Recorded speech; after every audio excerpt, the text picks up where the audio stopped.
ये सिर्फ one time में सेविंग है, कोई एक बार बार नहीं आया कि भाई हाँ आपको नो ऐसा पे नहीं हुआ या कुछ भी। सर थोड़ा सा टाइम दीजिए, जब तक ऑनर नहीं आते हम कैसे आउटडोर हो जाए, एकदम ऑनर तो आ जाए, हम कौन सा अंदर बैठे रहेंगे। सिर्फ एक बार वन टाइम तो दीजिए, एकदम तो सील नहीं करना चाहिए। सर 3 महीने कौन सा हमें कोई बार बार नोटिस आया है, पर वो ये कह रहे हैं कि आपको एक बार तो भेज दिया था। सर भेज दिया है, मैं ये नहीं कह रही हूँ कि हम बार बार नहीं आएंगे, हमें एक बार टाइम तो दीजिए कि हम देखते हैं क्या बात हुई है क्या नहीं है। कोई एकदम तो ऐसे बाहर तो नहीं निकलना चाहिए एटलीस्ट हमें।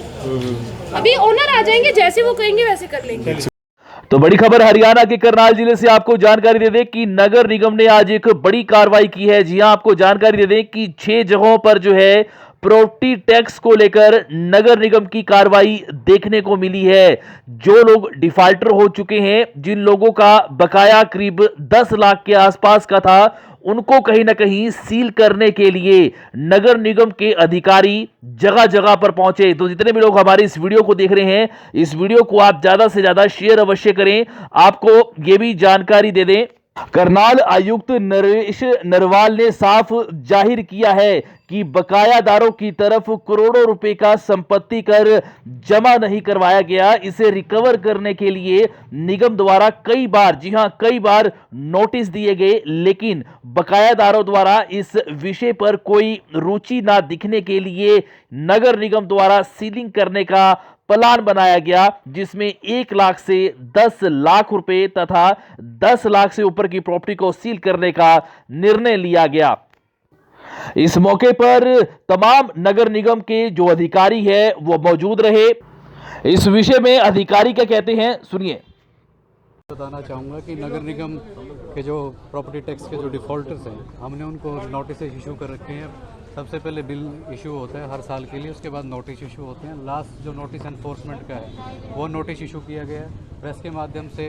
लास्ट 3-4 दिन पहले ये भी बताया गया कि 14 तारीख जो आज 14 मार्च है उससे हम सीलिंग की कार्रवाई शुरू करेंगे। उसके बावजूद भी आप देखेंगे पिछले लगभग 1 महीने से हमारे इतने नोटिस चले गए, इतने लोगों को हमने नोटिस दिया, वो पूरा कवरेज है, आप लोगों ने नहीं किया है। बावजूद उसके अगर टैक्स डिफ़ॉल्टर्स है जो उसको ध्यान नहीं दे रहे, तो ये टैक्स डिफ़ॉल्टर की गलती है। और ये जो मार्च का महीना ये एनफोर्समेंट का नगर निगम का है, तो जो भी टैक्स डिफ़ॉल्टर्स हैं उनको चिन्हित करके आज सीलिंग और अटैचमेंट की कार्रवाई की। कितने डिफ़ॉल्टर्स हैं, टोटल कितने डिफ़ॉल्टर और कितनी अमाउंट है जी? जो आज की अगर बात करें तो 165 जो आज जो कार्रवाई शुरू करेगी 165 डिफ़ॉल्टर्स की लिस्ट थी, उनको हमने नोटिस दिया। उनमें से जितने लोग भर गए हैं उनको हमने डिलीट किया, बाकी हम अपने शेड्यूल में। अमाउंट कितनी है सर ये डिफ़ॉल्टर्स डिफ़ॉल्टर्स पे तो बात करें टोटल की, तो जो 2010 से हमारा लागू हुआ लगभग 250 करोड़ पेंडिंग है, जिसमें कुछ सरकारी विभाग है और प्राइवेट जो लोग हैं वो डिफ़ॉल्टर्स हैं, उनको नोटिस दिया गया। लगभग हमने 2500 नोटिस ऐसे टॉप डिफ़ॉल्टर्स को दिया है, जो सीलिंग और अटैचमेंट का नोटिस है। सर आज इस प्रॉपर्टी को सील करने के लिए पहुंचे थे, तो सर यहाँ पर फिलहाल क्या बातचीत हुई है सर? जी बेसिकली ये बैंक की प्रॉपर्टी है, तो इन्होंने लीज़ किया हुआ है, तो ये ओनर की भी रिस्पॉन्सिबिलिटी बनती है कि अगर बैंक इनको पे कर रहा है तो ओनर हमारा प्रॉपर्टी टैक्स किसी भी तरीके का गवर्नमेंट ड्यूज़ है वो पे करे। दूसरी बात, बैंक का अगर मैं फॉल्ट बताऊं तो बैंक ने हमें अपडेट नहीं किया। हरियाणा म्यूनसिपल कॉर्पोरेशन एक्ट ये कहता है कि अगर कोई भी आदमी कोई भी रजिस्ट्री या कोई डॉक्यूमेंट या कोई एग्जीक्यूशन किसी भी तरीके का करवाता है दो पार्टीज के बीच में, तो 15 दिन के अंदर उसकी लायबिलिटी बनती है कि म्यूनसिपल कॉर्पोरेशन को इन्फॉर्म करे, ताकि हम अपना टैक्स जो असेसमेंट लिस्ट है उसको अपडेट कर दें। तो सर कहना है, निगम पार्षदों का कहना है कि उनको इस बारे में कोई कंसर्न नहीं रखा, उनको कोई जानकारी नहीं है कि आप इस तरह का एक्शन ले रहे हैं। जी एक्ट में तो इस तरीके की कोई ऐसी वो नहीं है, लेकिन फिर भी मैं बता दूं आपकी जानकारी के लिए, लास्ट जो हाउस की मीटिंग हुई है, अभी हमारी बजट की एक मीटिंग थी 11 तारीख की, उसमें ऑनरेबल कमिश्नर नगर निगम ने इनको बताया कि आपके वार्ड में इतना इनको बकायदा हमारे सभी सम्मानित पार्षदों को बताया गया कि हमारा इतना टैक्स वार्ड वाइज बकाया है। और इसके अलावा जो सभी सम्मानित नगर पार्षद निगम में आते रहते हैं और उनको समय समय पर जो भी उनके वार्ड वासी हैं उनसे मिलते रहते हैं, तो ऐसा पॉसिबल नहीं है कि भी जितनी सीलिंग हो या सारा का सारा डेटा निगम पार्षद को हम दें। तो ये बात भी ऑनरेबल कमिश्नर के ध्यान में, हम संज्ञान में लेके आएंगे सर के कि सर ऐसे ऐसा इशू आया, तो जैसे वो फर्दर डायरेक्ट करेंगे हम उसके। कौन कौन सी प्रॉपर्टी सील गई? रोल पैराडाइज, जहाँ विवान, ये कौन कौन से किए गए हैं? जी आज अभी तक हमने लगभग 1 बजे शुरू किया था प्रॉपर्टी, ये चौथी प्रॉपर्टी जो हमने सील करी, और फर्दर भी आगे शेड्यूल। कितना अमाउंट था रोल पैराडाइज को किया गया है, जहाँ विमान को किया गया, जहाँ टाइल वाली फैक्ट्री की गई है? अभी वो नोटिस डिटेल्स वो उसमें है, मेरे जबानी याद नहीं बताना चाहूँगा। आप सील कर रहे हैं, कहीं ना कहीं ग्राहकों को परेशानी नहीं लोगों का कहना है विवान को आप छोड़ रहे हैं, विवान को छोड़ दिए आपने, वहाँ से आए हैं, विवान को छोड़ के आ गए। नहीं, ऐसा बिल्कुल नहीं है। मैं फैक्ट बता दूं कि 14 तारीख से हमारा सीलिंग शेड्यूल है, 31 मार्च तक लगातार चलेगा। ऐसा नहीं है कि कोई टैक्स डिफॉल्टर हमने छोड़ दिया या किसी को हमने टारगेट किया। सर बैंक आप कर रहे हैं, कहीं ना कहीं ग्राहक परेशान नहीं हो रहे इससे? जी, ये तो बैंक प्रॉपर्टी का जो ऑनर है उसको देखना चाहिए। इन्फोर्समेंट जब भी होती है तो फिर इन्फोर्समेंट तो फिर करना पड़ता है। टैक्स की रिकवरी भी हमारा टारगेट है।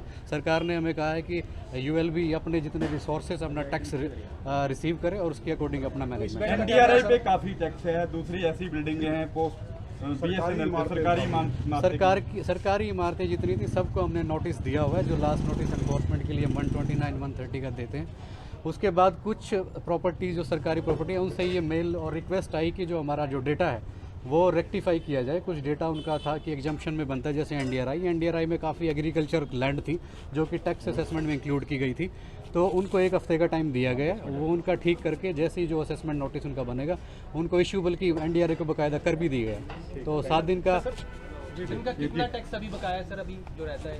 किसका जी? सर इस प्रॉपर्टी का हमारे जो रिकॉर्ड है उसके अकॉर्डिंग तो 28 लाख था, लेकिन उसके बाद जो रिबेट आई है 31 मार्च तक भी रिबेट है सरकार की, जिसपे कि पूरा इंटरेस्ट माफ़ किया गया। और जो करंट ईयर है 2021-22 के लिए उस पर 25% रिबेट है। तो मेरी आप लोगों के माध्यम से सभी बल्कि दो we are enforcement agency, but फिर भी ये निवेदन है सबसे कि जो भी टैक्स बनता है ये अपनी लायबिलिटी है, कस्टमर की क्लाइंट की लायबिलिटी है पे करने। जैसे हम बाकी ड्यूज़ पे करते हैं, हम बिजली का बिल पे करते हैं, नहीं पे करते तो हमारा कनेक्शन कट जाता है। ऐसे ही म्यूनसिपल टैक्स भी एक हर सालाना एक ड्यू है गवर्नमेंट का, जो आपके द्वारा जमा करवाया जाना चाहिए। अगर वो जमा नहीं होता तो कहीं ना कहीं हमारे डेवलपमेंट वर्क्स और जितनी भी हमारी पोर्टफोलियो रिस्पॉन्सिबिलिटीज हैं इनकी वो अफेक्ट होती हैं।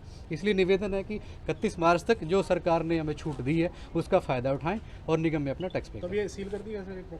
अभी इन्होंने कुछ पार्ट पेमेंट हमें लगभग 2.5-3 लाख की दी है, और इनका कहना है कि हमारा जो टैक्स असेसमेंट ठीक नहीं है, तो इनको कल ऑफिस बुलाया गया, वो ठीक करके बकाया इन्होंने अंडरटेकिंग दी है कि अगर इसके अलावा हमारा कोई टैक्स बनता है हम लायबल होंगे पे करने के लिए, तो वो एक्सेप्ट करेंगे। Thank you. कितने दिन पहले दिया गया था? 14 दिसंबर 2021। लगभग 2-2.5 महीने हो चुके हैं। 3 महीने हो गए सर। 14 दिसंबर 3 महीने पूरे हो गए आज। तो मैम रिसीविंग ली हुई है आपने नोटिस? सर रिसीविंग ली है, सिर्फ वन टाइम रिसीविंग है, कोई एक बार नहीं आया कि भाई हाँ आपको नो ऐसा पे नहीं हुआ या कुछ भी। सर थोड़ा सा टाइम दीजिए, जब तक ऑनर नहीं आते हम कैसे आउटडोर हो जाए? एकदम ऑनर तो आ जाए, हम कौन सा अंदर बैठे रहेंगे? सिर्फ एक बार वन टाइम तो दीजिए, एकदम तो सील नहीं करना चाहिए। सर 3 महीने कौन सा हमें कोई बार नोटिस आया है? पर वो ये कह रहे हैं कि आपको एक बार तो भेज दिया था। सर भेज दिया है, मैं ये नहीं कह रही हूँ कि हम बार नहीं आएंगे, हमें एक बार टाइम तो दीजिए कि हम देखते हैं क्या बात हुई है क्या नहीं है। कोई एकदम तो ऐसे बाहर तो नहीं निकलना चाहिए एटलीस्ट हमें। अभी ओनर आ जाएंगे, जैसे वो कहेंगे वैसे कर लेंगे।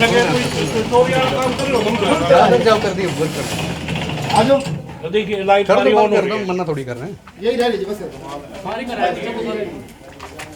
तो ओनर के बिना आप सारे स्टाफ को बाहर निकाल दिया। 3 महीने दे रखे हैं मैडम।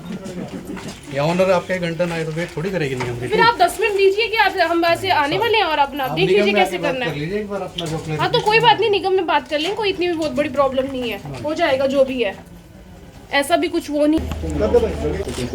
सेक्शन 129-130 के तहत इसे सेल किया जा रहा है। फोटो हाँ एक मिनट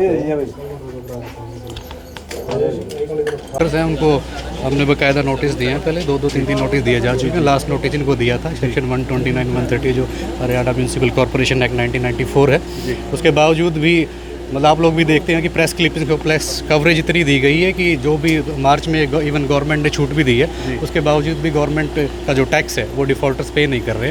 तो लर्नेड हमारे जो कमिश्नर म्यूनसिपल कॉर्पोरेशन है उनके आदेशानुसार आज ये प्रॉपर्टी सील की जा रही है। और सर पहले कितनी जगहों पर आज इससे पहले काम की गई है? जी ये हमारी सेकंड सीलिंग है। 14 का हमने ऑलरेडी प्रेस कवरेज दे दी थी कि हमारा जो शेड्यूल रहेगा वो 14 तारीख से रहेगा। तो आज हमने शुरू करते हुए अभी एक रॉयल पैराडाइज करके प्रॉपर्टी है जहाँ KFC चलता है वो हमने सील किया, वो सेकंड प्रॉपर्टी ये सील कर दी और ये शाम तक कार्रवाई चलती है। अभी सर आगे